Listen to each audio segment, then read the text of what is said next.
Wyobraź sobie taką sytuację. Opowiadała mi o tej sytuacji ostatnio jedna z widzek i wręcz prosiła, żeby zrobić na ten temat film. Uznałam, że faktycznie jest to bardzo ważny temat. Mianowicie została wezwana na spotkanie w pracy i przełożona mówiła półsłówkami do niej, zostawiała takie jakby 3 kropki, gdzieś początek zdania był mówiony, a potem zapadała cisza. I ta cisza działała jak jakiś reflektor na drugą stronę, która to cisza właśnie wymuszała dokończenia tych zdań. Jakieś wypowiedzi, które być może samoistnie by wcale nie zaistniały, nie pojawiły się, ale jednak presja tej ciszy spowodowała to, że trzeba było, przynajmniej tak się moja widzka poczuła, gdzieś w przymuszeniu, że trzeba było tą ciszę czymś wypełnić. I to jest sytuacja, myślę, która zdarza nam się wszystkim. To wcale nie jest coś nowego, coś, o czym nigdy w życiu nie słyszeliśmy, albo nigdy nie poczuliśmy. Czyli to, że wytrzymanie ciszy, czy właśnie w konfrontacji gdzieś zawodowej, ale i także na polu prywatnym, jest trudne, jest wymagające. Co więcej, zwłaszcza wtedy, kiedy ta druga strona używa tej ciszy, bo wie o tym, że to jest wymagające, używa tej ciszy w sposób bardzo zaplanowany po to, żeby uzyskać swoje własne cele. Czym? No, niedużo mówiąc, niedużo robiąc. Właśnie milczeniem. Jeżeli sobie nie zdajesz sprawy z tego, jak bardzo dużo cisza robi na przykład z tobą, to niestety można się złapać w tą pułapkę. I można by powiedzieć nawet, że niekiedy ta pułapka jest manipulacją, że to jest wszystko zrobione z premedytacją i że ta cisza jest używana specjalnie, ona się tam nie pojawiła przypadkowo. No to wtedy mamy do czynienia z manipulacją. Dobrze jest wiedzieć, jak na to się nie złapać. Dobrze jest wiedzieć, po pierwsze, dlaczego cisza jest tak trudna do wytrzymania i o tym powiemy na samym początku, za chwilkę, a potem powiem ci, jak sobie z nią można poradzić inaczej niż koniecznie czymś tą ciszę wypełniając. No to zaczynamy. Dlaczego cisza jest tak potężną bronią? Dlatego, że jesteśmy istotami stadnymi, to, co nas łączy z innymi ludźmi, ten sznur, którym my się trochę przywiązujemy, a więc tworzymy więzi, jest super istotny. Jest dla nas super istotny i niekiedy to jest po prostu kwestia bycia lub śmierci. A co to jest tym sznurem? No nie każdego człowieka możemy chwycić za rękę i po prostu się go trzymać fizycznie. Nie z każdym się obejmiemy, ale z każdym możemy potencjalnie porozmawiać, wymienić kilka słów. I te interakcje w tym momencie są dla nas tak super istotne. A co to oznacza dalej? To oznacza to dalej, że kiedy w tych interakcjach pojawia się cisza, to my poczuwamy się gdzieś instynktownie, od razu bierzemy na siebie myślenie. Interakcje są super ważne, przynależenie jest super ważne. Ta interakcja gdzieś się zatrzymała, jest cisza, nie wiadomo co robić, więc muszę to jakoś naprawić. I bierzemy na siebie to, żeby coś z tą ciszą zrobić, żeby ona zniknęła. I co zaczynamy mówić? Zaczynamy mówić bardzo często do tego stopnia, że my nawet mówimy coś, czego nie chcemy mówić. Pojawia się nawet myśl taka, wychodzisz z tego spotkania i Hika, co ja tam nawygadywałam, nie? Co to było? Kim była ta osoba, która to gadała? Myśląc o sobie. No i właśnie dlatego. Dlatego, że gdzieś się pojawia wręcz lęk przed odrzuceniem, to zaczynamy mówić. Zamiast milczeć i pozwalać ciszy być ciszą, dlatego, że pojawia się gdzieś widmo ostracyzmu, wykluczenia, a przynajmniej rozluźnienia tych sznurów, tych więzi, co może być potencjalnie niebezpieczne, a przynajmniej możemy tak to postrzegać, że to jest niebezpieczne. W dodatku, myślę, że każdy z nas doświadczył, co tak naprawdę oznacza i jak to czuć, kiedy dotyka nas odrzucenie społeczne i każdy z nas może poświadczyć, że to jest po prostu ból. To boli tak jak dosłownie boleć może głowa czy cokolwiek innego w chorobie. Tak mocno dobitny jest to ból, jeżeli jesteśmy poddani odrzuceniu. I to już tyle wystarczy, żeby ta cisza była sygnałem alarmowym, na który my reagujemy. To by wystarczyło, ale do tego jeszcze musimy dorzucić pewien mechanizm, na którym się opiera nasz ludzki umysł, mianowicie potrzeba domknięcia, czyli my nie lubimy gdzieś zawieszonych właśnie pół zdań i zakończonych 3 kropeczkami.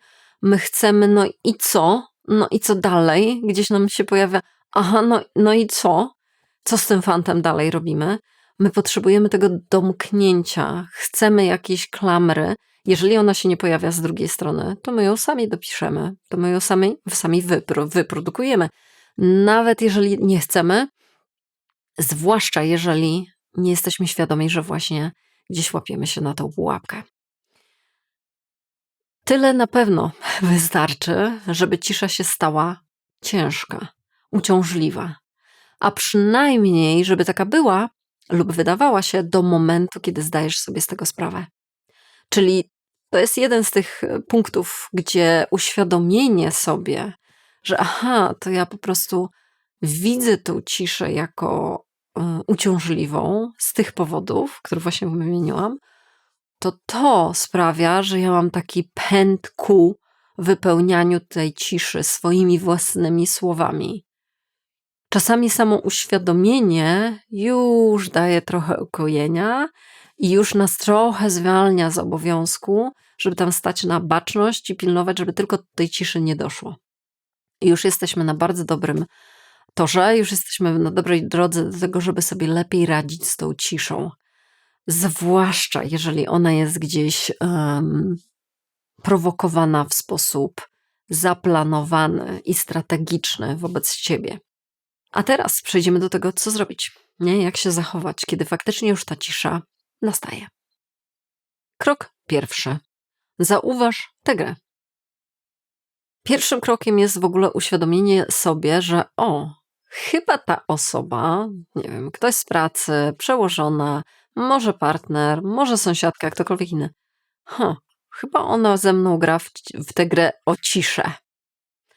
I to nie oznacza, od razu chcę tutaj taki na marginesie zrobić uwagę super istotną, że to nie oznacza, że każda cisza to będzie gra, jakaś manipulacyjna zagrywka w stosunku do ciebie o niecnych zamiarach. To nie tak, oczywiście, że to nie tak. Też przebywanie w ciszy między sobą, w przyjaźniach, w partnerstwie jest super przyjemne i to jest cisza, która jest tą życzliwością i tą przestrzenią ciepłą, która nie musi być wypełniana po prostu paplaniną. To jest super pomocne. Natomiast w tym filmie nie mówimy o tym. W tym filmie mówimy o tej odmianie ciszy, która ma być kontrolująca i manipulująca, wywierająca na tobie jakąś presję. Więc jeżeli coś takiego ci się powtarza często, jeżeli gdzieś właśnie w takich kontekstach, gdzie jest jakaś hierarchia, czyli na przykład w pracy, no to po pierwsze super kluczowa sprawa jest zdać sobie sprawę, ona ze mną gra w tą grę. Ona używa ciszy po to, żeby to był taki gigantyczny reflektor jak na przesłuchaniu, a ja mam teraz się spowiadać. I uświadomienie sobie, że to jestem właśnie tutaj w pułapce, a przynajmniej ktoś chce mnie złapać w tą pułapkę. To już jest absolutnie ważny pierwszy krok do tego, żeby zacząć się z niej wydobywać. Czyli pierwsze, świadomość tego, że to się dzieje. Drugi krok. Zaprzyjaźnij się z ciszą. No i zaczynamy troszeczkę powoli proces oswajania się z ciszą, odwrażliwiania się na nią, a przy tym po prostu zaprzyjaźniania się z nią i widzenia jej nie jako sygnał wielce alarmowy, ale jako coś, co po prostu może cię spotkać. Tak może być. I jedyne, co robimy, to sobie siedzimy. I to nie oznacza, że musisz się od razu brać do roboty i wszystko rozwiązywać, rozwikływać i wypełniać tą ciszę czymś, tylko to oznacza, żeby troszeczkę sobie osiąść w sobie. Czyli nie być tam gdzieś, co ona ode mnie chce i tak dalej, tylko okej, to nie jest moja cisza. Zobaczę, co się będzie działo dalej. I sobie siedzimy. Bardzo neutralnie. Czyli nie wiem, co jest grane i co tutaj chce ode mnie uzyskać ta strona, ale to nie jest moja cisza. To nie jest moja cisza. A zatem ja nie muszę tutaj z nią nic robić. Plus pierwszy krok, którym było uzmysłowienie sobie, że tutaj chyba ta cisza staje się pewnym narzędziem. No to teraz mówimy, okej, to nie jest moje narzędzie. Ja nie muszę się za to chwytać i brać i wskakiwać w tą pułapkę. I siedzimy dalej. I krok trzeci, oddaj piłeczkę.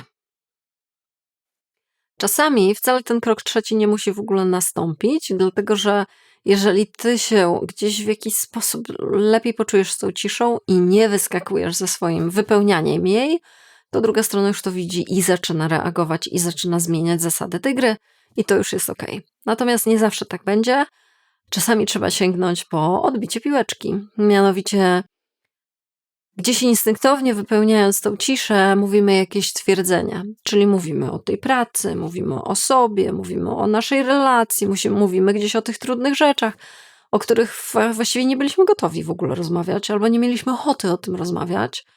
Dlatego to odkładamy na bok, a twoim odbiciem piłeczki będzie pytanie, nie twierdzenie. Właśnie o to chodzi, żeby nic nie dodawać, ewentualnie tylko i wyłącznie zapytać. Czyli widzisz, że ktoś zaczął zdanie, urwał w połowie i tak sobie milczy, więc można wręcz powiedzieć wprost: o, widzę, że jesteś bardzo zamyślony, a proszę dokończ swoją myśl. Albo komentarz w stylu: chyba chciałeś jeszcze coś dodać, tak? No to brzmiało, jakbyś gdzieś w połowie zakończył swoją myśl. Proszę dokończ. Czyli rozładowujemy to napięcie poprzez nie branie na siebie, tylko oddanie tego. Proszę, to jest coś, co ty zrobiłeś, ja to widzę, zauważam, dokończ. Zrób coś z tym dalej, bo to nie jest moje. I jak widzisz, ta cisza nadal ma prawo tam trwać, dlatego jest super kluczowym punktem, krok numer 2, czyli oswajanie się sobie z nią. My z nią nie walczymy, my nie chcemy jak najbardziej jej skracać, ona może sobie być. Ale jednocześnie my nie przejmujemy odpowiedzialności za tą ciszę, bo to nie jest twoja odpowiedzialność, skoro to stworzyła specjalnie druga strona. To niech teraz ona coś z tym fantem zrobi. Ty nie musisz.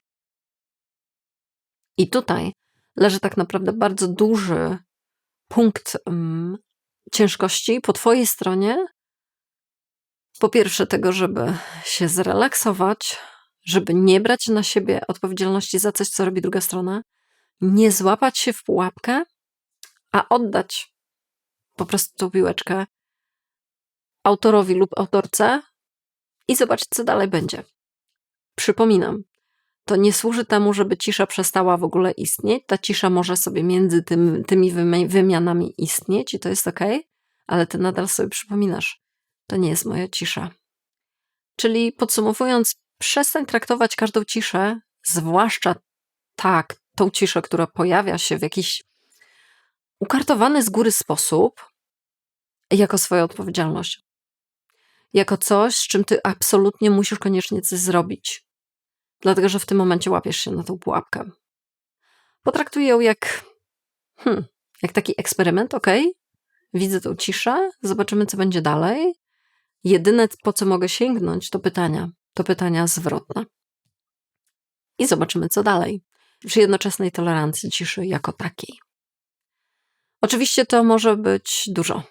Zdaję sobie z tego sprawę, jeżeli gdzieś ten element pojawia ci się w życiu i niewytrzymywanie ciszy jest dla ciebie problematyczne, a zatem znajdujesz się często w sytuacjach, w relacjach, w których po prostu mówisz za dużo.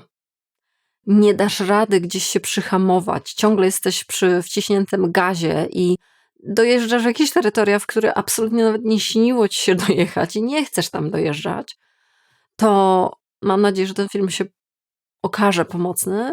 Natomiast jeżeli masz ochotę przegadać te konteksty, te sytuacje w sposób indywidualny, zapraszam na konsultację 1 na 1 online. Zapraszam także na newsletter, w którym raz w tygodniu dajemy sobie spokój. i poprzez różne tematy i różne kąty patrzenia ciągle lądujemy w tym samym, czyli w spokoju dla siebie, rozdawanym. Podsumowując, przestań traktować każdą ciszę w każdej rozmowie jako swoją własną odpowiedzialność, jako twoje własne zadanie do wypełnienia, wykazania się w nim.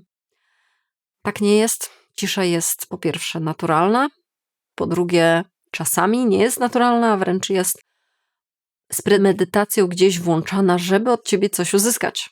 Więc tym bardziej jest to sygnał, żeby zrobić krok do tyłu i powiedzieć mniej niż więcej.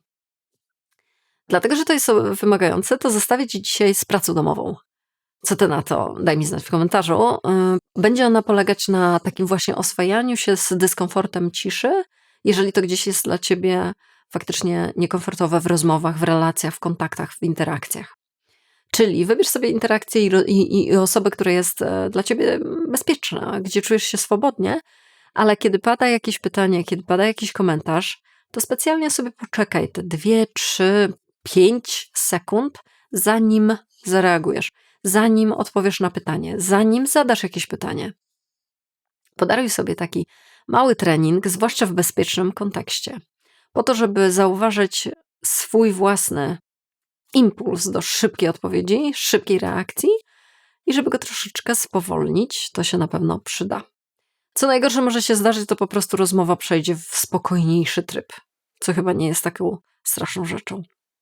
Daj mi znać w komentarzu, co sądzisz o tym eksperymencie i może taki już właśnie robisz sobie. Każdy komentarz, każde kliknięcie, subskrypcja na tym kanale to jest po prostu wsparcie. Czasami dostaję pytania, jak mogę wspierać fajne bardzo treści, jak mogę cię wesprzeć. No na przykład tak, każde kliknięcie, każde gdzieś obejrzenie tego filmu do końca, to jest właśnie wsparcie. Podobnie i za to oczywiście bardzo dziękuję. Podobnie tak jak i wszystkim innym osobom, które wspierają mnie poprzez Patronite lub Buy Coffee. Wielkie dzięki za waszą obecność. Jest dla mnie super cenna. I co? Widzimy się następnym razem. Do zobaczenia.